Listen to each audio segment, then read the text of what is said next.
ಚರ್ಚೆಗೆ ಈ ಅಭಿವೃದ್ಧಿ ದೃಷ್ಟಿಯಿಂದ ಕರ್ನಾಟಕದ ಅಭಿವೃದ್ಧಿ ದೃಷ್ಟಿಯಿಂದ ಚರ್ಚೆ ಮಾಡಲಿಕ್ಕೆ ಅವಕಾಶ ಕೊಟ್ಟಿದ್ದಕ್ಕೆ ತಮಗೆ ಧನ್ಯವಾದಗಳು. ಅಧ್ಯಕ್ಷರೇ, ಈಗ ಸಾಕಷ್ಟು ಈ ಅನುದಾನ ಬಗ್ಗೆ ಚರ್ಚೆ ನಡೀತಾ ಇದೆ. ಆಡಳಿತ ಪಕ್ಷದವರಿಗೆ ಹೆಚ್ಚು ಕೊಟ್ಟಿದ್ದಾರೆ, ನಮಗೆ ಕಡಿಮೆ ಕೊಟ್ಟಿದ್ದಾರೆ ಅಂತೇಳಿ. ನನ್ನ ಅನುಭವದ ಪ್ರಕಾರ ಈ ರಾಜ್ಯದಲ್ಲಿ ಯಾವ ಮುಖ್ಯಮಂತ್ರಿಗಳು ಯಾವ ಆಡಳಿತ ಪಕ್ಷದವರು ಎಲ್ಲರಿಗೆ ಸಮಾನವಾಗಿ ಕೊಟ್ಟಂಥ ಉದಾಹರಣೆ ಒಂದೂ ಇರಲ್ಲ. ಇದನ್ನು ಯಾಕೆ ಹೇಳ್ತಾ ಇದ್ದೇನೆಂದರೆ, ನಮ್ಮ ಸರ್ಕಾರ ಇದ್ದಾಗೂ ಹಂಗೆ ಮಾಡಿದ್ದಾರೆ. ಆದರೆ ನಾನು BJPಯವರು ಮಾಡಿದ್ದಾರೆ ಅದಕ್ಕೆ ನಾವು ಹಿಂಗೆ ಮಾಡ್ತೀವೋ ಅಂತ ನಿಮ್ಮ ನಿಲುವನ್ನು ನಾನು ತೀವ್ರವಾಗಿ ಖಂಡಿಸುತ್ತೇನೆ.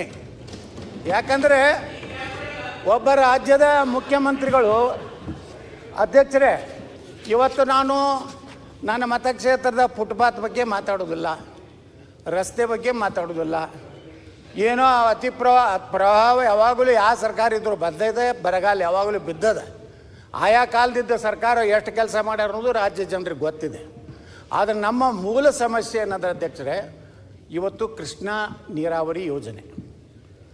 ನಾವೇನಾದ್ರು ಉತ್ತರ ಕರ್ನಾಟಕದವ್ರು ಅಭಿವೃದ್ಧಿ ಆಗಬೇಕಾದ್ರೆ, ನಮಗೂ ದಕ್ಷಿಣ ಭಾಗದ ಕರ್ನಾಟಕದ ಜನರಂಗೆ ಉತ್ತರ ಕರ್ನಾಟಕದ ಜನರು ನೆಮ್ಮದಿಯಿಂದಿರಬೇಕಾದ್ರೆ, ಅವರು ಸ್ವಾವಲಂಬಿಗಳಾಗಬೇಕಾದ್ರೆ, ಇವತ್ತು ಕೃಷ್ಣಾ ಯೋಜನೆಗಳೇನದಾವೆ, ಕೃಷ್ಣಾ ಕಣಿವೆ ಯೋಜನೆಗಳು, ಇದು ಭಾಳ ಪ್ರಮುಖವಾದಂಥ ಅಧ್ಯಕ್ಷರೇ. ಇವತ್ತು 1964ರಲ್ಲಿ ದಿವಂಗತ ಲಾಲ್ ಬಹದ್ದೂರ್ ಶಾಸ್ತ್ರಿ ಶಿಲಾನ್ಯಾಸ ಮಾಡಿದ್ರು. ಸ್ಟೇಜ್ 1 ಸ್ಟೇಜ್ ಎ ಸ್ಕೀಮ್ ಮುಗಿಲಿಕ್ಕೆ 45 ವರ್ಷ ಬೇಕಾಯಿತು. ಈ ಒಂದು ತುಲಾಭಾರ ಮಾಡಿದ್ದಕ್ಕೇನು ಉಪಕಾರ ನಮಗೇನು ಆಗಲಿಲ್ಲ. ಶ್ರೀಮತಿ ಇಂದಿರಾ ಗಾಂಧಿಯವ್ರನ್ನ ತುಲಾಭಾರ ಮಾಡಿದ್ವಿ, ನಿಜಲಿಂಗಪ್ಪನವ್ರು ತುಲಾಭಾರ ಮಾಡಿದ್ವಿ. ಆದರೆ ಅದರಿಂದ ಬರೀ ಭಾಷಣ ಕೇಳೋದಾಯಿತು, ನಾವು ಹೇಳೋದಾಯಿತು. ಆದರೆ ಅಧ್ಯಕ್ಷರೇ, ಕಾವೇರಿ ಅದು ನಮ್ಮ ನದಿನೇ. ಕಾವೇರಿಯಿಂದ ಕೇವಲ ಕರ್ನಾಟಕ 23% ಭಾಗಕ್ಕೆ ಇವತ್ತು ನೀರಾವರಿ ಸಿಗ್ತದೆ. ಆದರೆ ಕೃಷ್ಣ ಏನಿದಾಳಲ್ಲ, ಕರ್ನಾಟಕದ 72% ಭಾಗಕ್ಕೆ ನೀರು ಕೊಡುವಂಥ ಕೃಷ್ಣಾ ನದಿಯ ನೀರನ್ನು ಇವತ್ತು ನಾವು ಸದ್ಬಳಕೆಯನ್ನು ಮಾಡ್ಕೋತಾ ಇಲ್ಲ. ನಾವು ಭಾಳ ನೋವು ಇದ್ದಿದ್ದು ಅಧ್ಯಕ್ಷರೇ. ಇವತ್ತು ಕೃಷ್ಣಾ ಮಾಲದಂಡ ಯೋಜನೆ ಸುಮಾರು 1,480 ಕಿಲೋಮೀಟ್ರ್ ಏನು ಮಹಾರಾಷ್ಟ್ರದಿಂದ ಆಂಧ್ರವರೆಗೇನು ಹೋಗ್ತದಲ್ಲ ಅಧ್ಯಕ್ಷರೇ, ಅದರಲ್ಲಿ 480 ಕಿಲೋಮೀಟ್ರ್ ಕರ್ನಾಟಕದ ಹರಿದು ಹೋಗ್ತದೆ. ಇವತ್ತು ನಮಗೆ ಬಂದಂಥದ್ದು 519.6. ಅದರ ಒಂದು ವ್ಯವಸ್ಥೆಯಲ್ಲಿ ಇವತ್ತು ನಮಗೆ ಇನ್ನೂ 524.25 ಆಗಬೇಕಾಗಿದೆ ಅಧ್ಯಕ್ಷರೇ. ಇದು ಆಯ್ತಂದರೆ ಒಟ್ಟು ಯೋಜನೆ ಹಂತ 1ರಲ್ಲಿ ಅಧ್ಯಕ್ಷರೇ 119 TMC ನೀರು ಯೋಜನೆ, ಅದರಲ್ಲಿ 4,25,000 ಹೆಕ್ಟರ್. ಹಂತ 2ರಲ್ಲಿ 54 TMC ನೀರನ್ನು ಬಳಕೆ ಮಾಡಿಕೊಂಡ್ರೆ ಒಟ್ಟು ಅದರಲ್ಲಿ 1,97,000 ಹೆಕ್ಟರ್. ಅಂದರೆ ಅಧ್ಯಕ್ಷರೇ ಹೆಚ್ಚು ಕಡಿಮೆ 6,22,120 ಹೆಕ್ಟರ್. ಅಂದಾಜು ಸುಮಾರು 16ರಿಂದ 17 ಲಕ್ಷ ಎಕರೆ ನೀರಾವರಿ ಆಗುವಂಥ ಒಂದು ಭಾಳ ಪ್ರಮುಖವಾದಂಥ ಯೋಜನೆಗೆ ಅಧ್ಯಕ್ಷರೇ ಇವತ್ತು ಸರ್ಕಾರಗಳು, ಈ ಸರ್ಕಾರ ಆ ಸರ್ಕಾರ ಅದನ್ನು ಟೀಕೆ ಮಾಡೋಕ್ಕೆ ಹೋಗೋದಿಲ್ಲ. ಎಲ್ಲರೂ ಉತ್ತರ ಕರ್ನಾಟಕದಲ್ಲಿರೋ ಜನಪ್ರತಿನಿಧಿಗಳು ಎಲ್ಲರ ಭಾಷಣದಲ್ಲಿಯೂ ಕೃಷ್ಣ ನಮ್ಮ ಸರ್ಕಾರ ಬಂದರೆ ವರ್ಷಕ್ಕೆ 25,000 ಕೋಟಿ ಕೊಡ್ತೀವಿ, ನಮ್ಮ ಸರ್ಕಾರ ನಮ್ಮ ನಡೆ ಕೃಷ್ಣ ಕಡೆಗೆ, ಅಲ್ಲಿ ಹೋಗಿ ಪ್ರತಿಜ್ಞೆ ಮಾಡ್ತಾರೆ. ನನ್ನ ಸರ್ಕಾರ ಬಂದರೆ ಸಂಪೂರ್ಣವಾಗಿ ಪ್ರತಿ ವರ್ಷ 5 ವರ್ಷದ ಅವಧಿಯಲ್ಲಿ ಸಂಪೂರ್ಣ ಹಣ ಕೊಟ್ಟು ಇವತ್ತು ನಾನು ಮುಗಿಸ್ತೀನಿ ಅನ್ನೋಂಥ ಭರವಸೆಯನ್ನು ಕೊಟ್ಟು ಇವತ್ತು ಅಧಿಕಾರಕ್ಕೆ ಬರ್ತಾರೆ ಅಧ್ಯಕ್ಷರೇ. ಆ ದುರ್ದೈವ ಅಂದರೆ ಅಧ್ಯಕ್ಷರೇ, ಇವತ್ತು ಈ ಒಂದು ಕ್ಷೇತ್ರದ ಏನು ಭೂ ಸ್ವಾಧೀನ ಪ್ರಕ್ರಿಯೆ ಇವತ್ತೇನಿದೆ ಅಧ್ಯಕ್ಷರೇ, ಇವತ್ತು ಒಟ್ಟು ನಮ್ಮ ಈ ಭೂ ಸ್ವಾಧೀನ ಪ್ರಕ್ರಿಯೆಗೇ ಅಧ್ಯಕ್ಷರೇ ಸುಮಾರು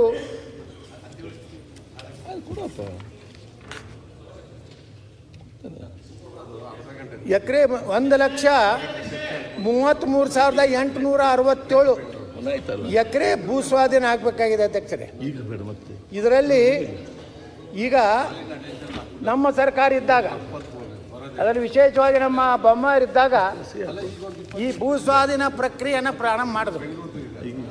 ಆದರೆ ದುರ್ದೈವಂದ್ರ ಅವತ್ತು ನಾವು ವಿರೋಧ ಪಕ್ಷ ನಮ್ಮ ಸರ್ಕಾರ ಬಂದರೆ ರೈತರಿಗೆ ನಾವು ಒಂದು ಎಕರೆಗೆ 40 ಲಕ್ಷ ರೂಪಾಯಿ ನೀರಾವರಿಗೆ, ಕುಸ್ಕಿ ಜಮೀನಿಗೆ 25ರಿಂದ 30 ಲಕ್ಷ ರೂಪಾಯಿ ಕೊಡ್ತೀವಂತ ಹೇಳಿಕೆಗಳನ್ನು ಕೊಟ್ಟು ಈ ರಾಜ್ಯದ ಜನರ ಒಂದು ಏನು ಹಾದಿಯನ್ನು ತಪ್ಪಿಸಿ ಇವತ್ತು ನೋಡ್ರಿ ಅಧ್ಯಕ್ಷರೇ, ಇದೇ ಮುಖ್ಯಮಂತ್ರಿಗಳು ಬೆಳಗಾವಿಯಲ್ಲಿ ನಮ್ಮ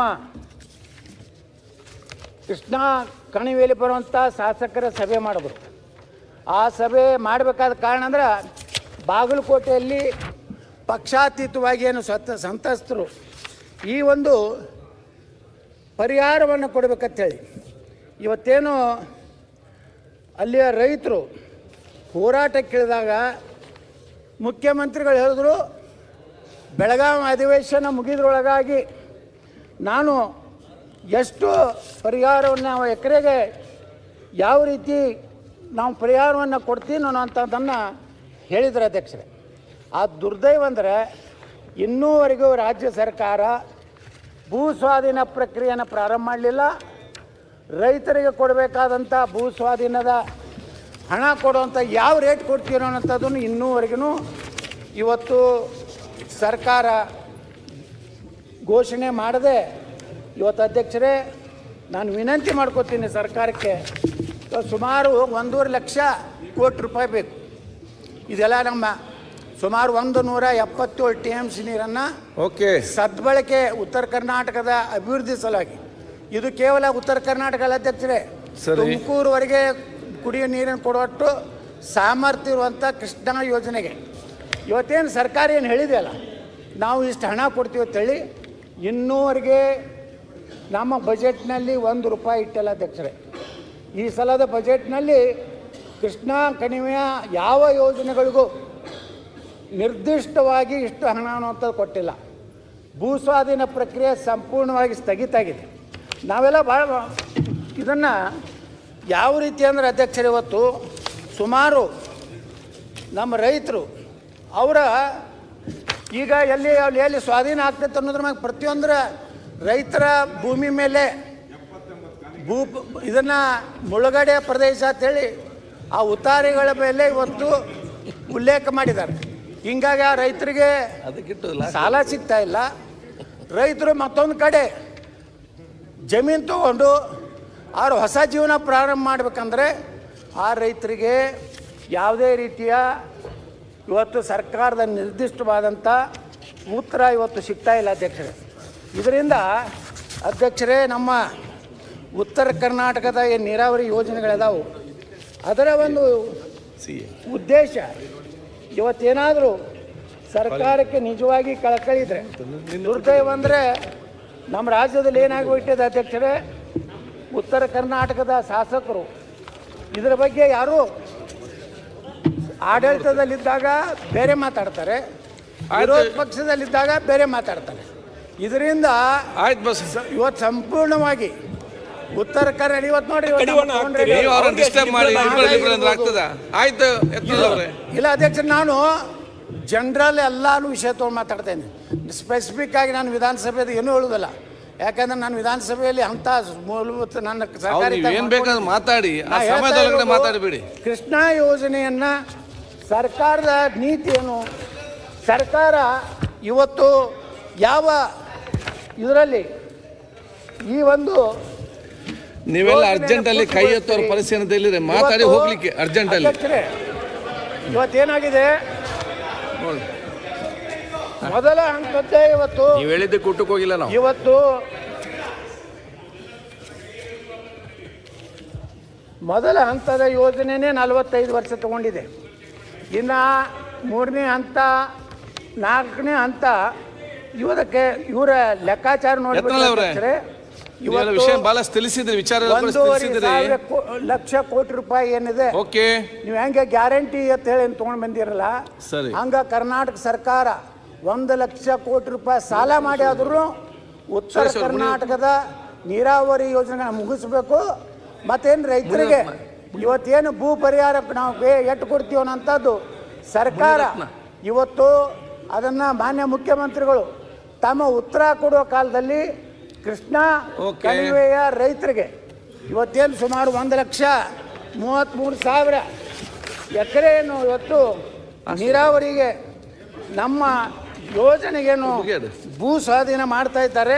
ಆಯ್ತು, ಸ್ಪಷ್ಟವಾದಂತ ಮುನಿರತ್ನ ಕೊಡಬೇಕನ್ನುವಂತ ವಿನಂತಿ ಮಾಡಿಕೊಂಡು ಅಧ್ಯಕ್ಷರೇ, ಇವತ್ತು ಈ ಉತ್ತರ ಕರ್ನಾಟಕ ಕೃಷ್ಣಾ ಕಣಿವೆಯ ಸಲುವಾಗಿ ಒಂದು ವಿಶೇಷವಾದಂಥ ಅಧಿವೇಶನ ಕರೆದು ಕನಿಷ್ಠ ಇದ್ರ ಮೇಲೆ ಬೆಳಕು ಚೆಲ್ಲುವಂಥ ಕೆಲಸ ಸರ್ಕಾರ ತಾವು ವಿಶೇಷವಾಗಿ ಮುತುವರ್ಜಿ ಮಾಡ್ಬೇಕಂತೇಳಿ ವಿನಂತಿ ಮಾಡಿ ನಾನು 2 ಮಾತು ಮುಗಿಸ್ತಾ ಇದ್ದೆ.